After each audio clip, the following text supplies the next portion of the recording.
Bismillahirrahmanirrahim. Assalamu alaikum dear students. This session focuses on the background of task-based language teaching. I hope and expect by the end of this session you would have some introduction to task-based language teaching, and you would also have some knowledge of the origin and background of TBLT. Well, my dear students, TBLT or task-based language teaching is an approach that is based on the use of tasks as the core unit of planning and instruction in language teaching. Its proponent's name is Willis.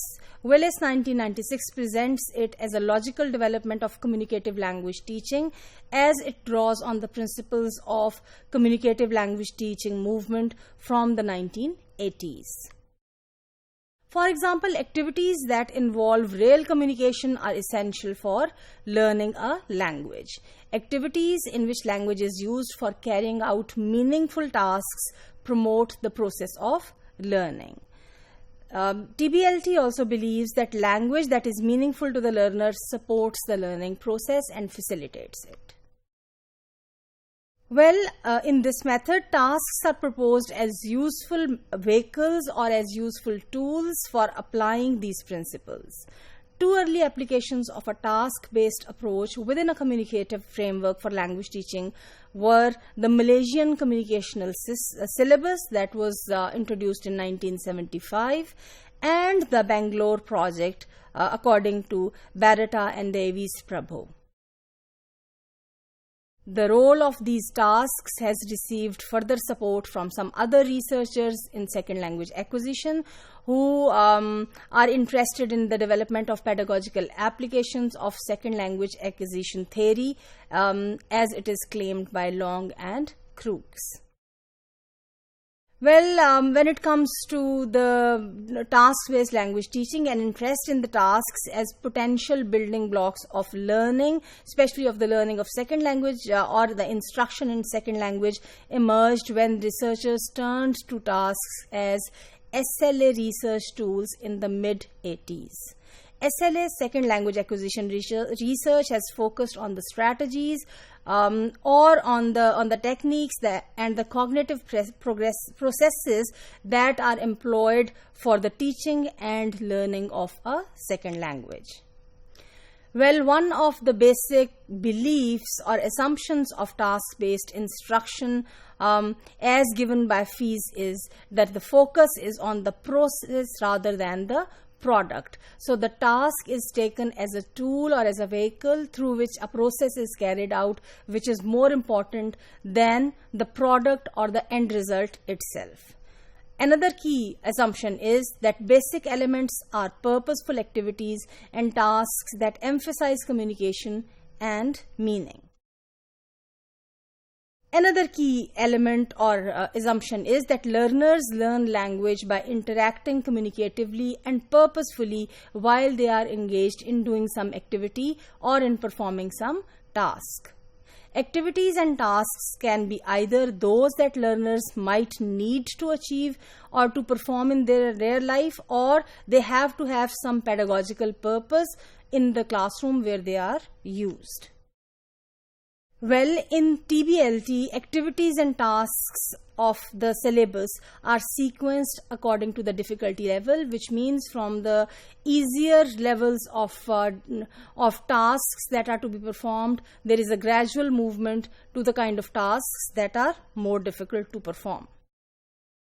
The difficulty of a task depends on a range of factors, including the previous experience of the learner, the complexity of the task that is to be performed, and the language that is required to perform that task, and finally the degree of support that is available in that context or situation to perform that task.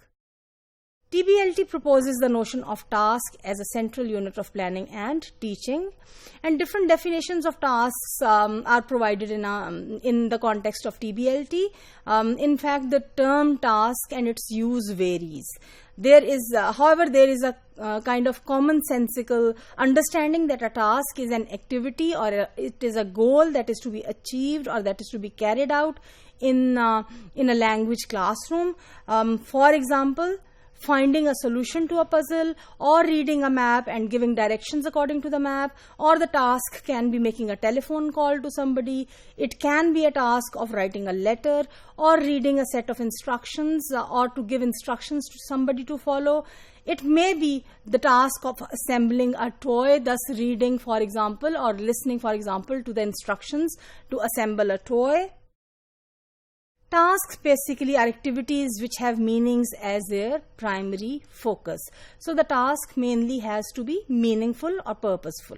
Success in tasks is evaluated in terms of achievement of an outcome, and tasks generally bear some resemblance to real life language use, where some objective is to be achieved or some task is to be performed in real life via the use of language. Task-based instruction takes a fairly strong view of communicative language teaching. According to Nunan 1989, there is a definition for this. The communicative task, according to Nunan, is a piece of classroom work which involves learners in comprehending, manipulating, producing, or interacting in the target language, while their attention is principally focused on the meaning rather than on the form.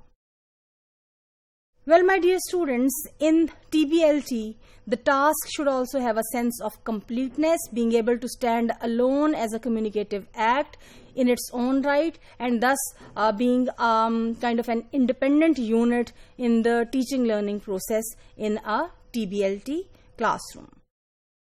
Task-based training identified several key areas of concern, which include the following.